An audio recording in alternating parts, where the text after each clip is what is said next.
I want to talk to you on the perspective of three different things. I want to talk to you as a man, as a dad, and as a lawyer. Reason being, obviously, you've publicly had, a few conversations around GBV that we don't need to get into. But I think more importantly, the only way that I would have been able to have this conversation is to have it with someone who I felt wasn't going to take me back, you know what I mean? Wasn't going to set back where I feel like we are, but more have a conversation with someone who has some kind of understanding, even if to your perspective it's based. But from our perspective, it's seeing, I think from our perspective, seeing a man talk about it publicly is very, very new. So I guess that's why I wanted your perspective as a dad, as a man, as a lawyer. So I'm going to go straight into GBV in South Africa, but from the perspective of you being a man. And I want to start with the history. I guess when I think about men, I'm not a man. I don't know how you guys grow up fundamentally, but I guess where does the audacity come from? We know it's patriarchy, but can you talk about the branches of things that you can notice now as a grown man, that this is where I got away with things, and this is probably what led or what could lead to a certain human being a certain way? Well, thank you for having me. I think there's a number of things. If I speak about GBV as a man, the first place you always look at is yourself. And we grew up not having that insight that you first have to look at your behavior. So I'll give an example. I grew up pretty privileged. Not pretty privileged, but I was pretty privileged. Sure. I come from a family where the majority of my family members are slightly darker, and so I've got the light skin privilege. I was my granny's favorite. Both of my granny's favorites. These are all privileges that I didn't really know existed until very late into my 30s. And that's how I kind of saw the world. So I saw the world as the world has to kind of bend over to what Sfiso wants. And that then seeps into my relationships. If the world through Sfiso's reasoning, so if it doesn't make sense to me, it actually doesn't make sense. Gotcha. So this is how a lot of us were socialized, because our mothers, coming from a generation of having to overcompensate for our fathers not being around, we became beyond their favorites. They enabled us. So I was enabled in more ways than I think I can even imagine in operating in the world in which I operate in. So the short answer to your question is, where do we get the audacity? We get it in how we're socialized. We were socialized to believe we are the head of the family, but with actually no responsibilities. So when the lights ebusuku came on, that's so deep. I had to kind of be at home, but my sister needed to be at home. Sure. Because she needed to light the stove. Abase. But we've got the same hands. We've got so, and the dishes are something that if I'm washing the dishes, it's a bonus. It's as was Fiso. No, okay. So we kind of come from a socialization of seeing the world as having to bend to our needs and our whims and our wants, and that's how, as men, we were socialized and how we grew up. And do you guys take that into your intentional communities? And I guess by intentional communities, I mean the boys' clubs. I feel like there's different ones. They start in high school, but then there's a boys' club in varsity, but then there's a boys' club in varsity that connects to the older men. Yes. Do you know what I mean? You keep it, if you want, you can keep it running. Yeah. You can keep it running. And it's a very silent thing. It might be silent from our perspective as women, but it's relatively silent, but it's a known thing that at the end of the day, men all belong to this understanding. Do you think that the socialization made it easier for you guys to bring that into the boys' clubs? I guess because my thing is about an intentional community. You guys are in the communities, but obviously I don't feel like I don't know. I don't feel like the GBV conversations happening within them. So I guess my curiosity is around the fact that those exist, the boys' clubs exist, where you can really either do something crazy negative or crazy positive. Yeah. Why is that not the space to have the conversation? Or is it just far easier? Is it far easier is it far easier to ignore? Is no one bringing it up? Are you talking about the stuff that's easy? Do you bring it up casually? Is the conversation happening in the boys' club in any capacity?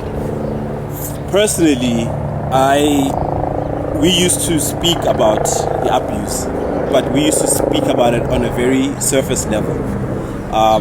We used to say, wow, that's so sad that they killed that girl. So who's buying the meat for the bride? And then we kind of keep it moving. So when you kind of don't internalize and personalize a conversation, it's very easy to have it. But if I'm sitting here and I'm like, Ish, Buzwe, Star, Star is the problem, and you are actually in this setting, those conversations don't happen. So we don't do the calling out, because we don't do the uncomfortable conversation, because the uncomfortable conversation means you have to have the capacity to actually carry it through. No one in growing up, we did a lot of things in high school and varsity, but there was actually never no one taught us how to express our feelings. No one taught us how to communicate besides violently. And I mean, I'm 40 in the next couple of months, so growing up in the 80s was also very violent. So I knew how to communicate. You had to either be violent, or you had to be a slick talker, or you had to be really handsome, or you had to be rich. You just couldn't be an emotionally present person who knew how to express themselves. So I didn't know how to have these conversations, and even now these conversations are still very difficult to have. Sure. So in the boys clubs, in the WhatsApp groups, the more fun the conversation, the better. Or more interaction. You know what I mean? Let's get this money. Let's do this. But if we start saying, how about we talk about women's safety, and everyone's like, oh, okay. Mr. GBV, and when we have the GBV conversation, we always have it at a global scale. So we want to change the world. We want by 2030 no GBV exists, and I think that's where we kind of mess it up. If I've got a group of 10 friends, those friends need to know whenever they're in my space, and even if they're not in my space, they need to know that GBV is a conversation that Fiso feels passionate about, and it's something that I cannot get away with within just the space, right? So that's one. Two, we're not able to influence each other because we're not authentic with how we actually relate. So we think we're friends, but if you actually dig down to the granular, the granular. So that only comes up when you want to tell me something about my life. Then I'm like, actually, Star is actually not really my friend, and this is how a lot of these conversations happen. So I had a particular example where I saw something. I said to a friend who was closer to me, I said, should we not? And he said, that's not really your friend. His close friends should talk to him. And that was easy for him. It was easy for me. It was easy for everyone, because it kind of kept the status quo of coolness, but we didn't go deeper than what we needed to do. Gotcha. And when I look at us, we're the same people we were 10 years ago when we were 30, 20 years ago when we were 20. Emotionally, we haven't actually advanced. No. So it's like the saddest thing to watch a 20-year-old tell me how shallow I am, because they are like, but Grootman, surely there's more to this. So we're also we're stuck in trying to, because at 40 surely I should know a lot of things. So I'm embarrassed if someone is going to say to me, let me school you on a certain kind of thinking. So and at 40 there's nothing that I need from the external world. I've made most of my money. Most of my friends are at the peak, financial wise. We actually don't need to change. Sure. So a lot of us are cowering behind. I didn't think of it that way. We're cowering behind the persona, and in my mind, if I can stay in this comfort zone and this bubble of nothingness until I die, because the world doesn't demand me to be better. The people who are demanding me to be better are women here and there when they're marching. You know, no one, my girlfriend or my wife is not saying to me, why are you not organizing a GBV march? You know, our mothers are still enabling us in ways because we're not my mother can never see me as a perpetrator.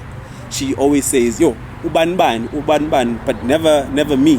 So my space leaves me comfortable in this. Why would I be uncomfortable? I think also what I'm hearing there is like men are not proactive with it, because here's my thing. I understand that it's difficult for men to be vulnerable. It's difficult for men to be everything they need to be to have some form of honest conversation. Yes. We've seen this in different ways play out. But the very system that is keeping them from that is one that has been created and sustained by them, right? And the only way to kind of start to reverse that is to address the system. So that has been my biggest frustration about speaking to a man, caring about what men are doing or not doing, because I feel like it's a circle, right? There's men can't be vulnerable, men can't be this, and then it's like, but why? Because of patriarchy. But then it's like, but they're not going to change it. And it's like, I guess my question is there no direct care about changing it? Because in your circles, truly, GBV is like a microcosm compared to the need to have power over women fundamentally. Is it that? I'm asking, like, is it that? Because there's a reason why it's not happening at all. We can see the circle. There's patriarchy, but then that patriarchy is the reason why you guys can't talk, like, are not willing to be vulnerable. But then if you lose elements of that... Well, patriarchy, one of the greatest... one of the biggest victim of a patriarchy is men, right? And we don't even realize it. So the status quo in which we grew up around and the need to control women, we don't realize how that affects us. So we just want to be in a space that is comfortable. And when our circles and we start speaking about GBV, it's always the other men. It's never us. So we don't liken it to patriarchy, because patriarchy is this big thing that is now it's out there. It's like it's out there, not here. No, it's them. So when if a friend of mine abuses someone, it's in that household, right? It's not in my house. So the only thing that I've realized, speaking to a number of friends who feel strong about it but don't know what to do, is if it's something they grew up seeing and it triggers a thought of a childhood trauma, or then someone is like, maybe this is something we need to pay attention to, because at some point it's a recurring thing, but it's not a big thing in our conversations. It's a big thing because it's in the news. Had the social media that you're talking about, or had that not been a thing, we possibly wouldn't even be having this conversation. You possibly care less. You know what I mean? Because so now you wanna seem like you care more, so you will do the retweets, you'll do all the active things, you'll march, but you won't really change your behavior. You won't become a safe place for women, but you'll be the Twitter warrior with the thumbs, So, but it's also very difficult, because, like I said before, when you look at yourself, you have to look at your sins. You have to look at what you have done, and that would constitute abuse. A lot of us, I say this to my friends. I say, I think we've all raped. And the and that's when I realize, if we can't even say that in a safe space and then unpack it, then sigute. Yeah. So if I say, do you actually understand, like, even if like consent is given, it can be taken away. But how? In that moment, it can be taken away. So I stopped, and initially how I kind of jumped into the GBV space. I thought, free the world, let's change this in 5 years, let's get at everyone, everyone, it's everyone's cause. But I think 2 years into it, I realized, it's not a them thing, it's a me thing. And if we change each other, like if I change myself bit by bit, people around me will start changing, and that's the only way we can kind of accelerate and make the change that we want to see in the world.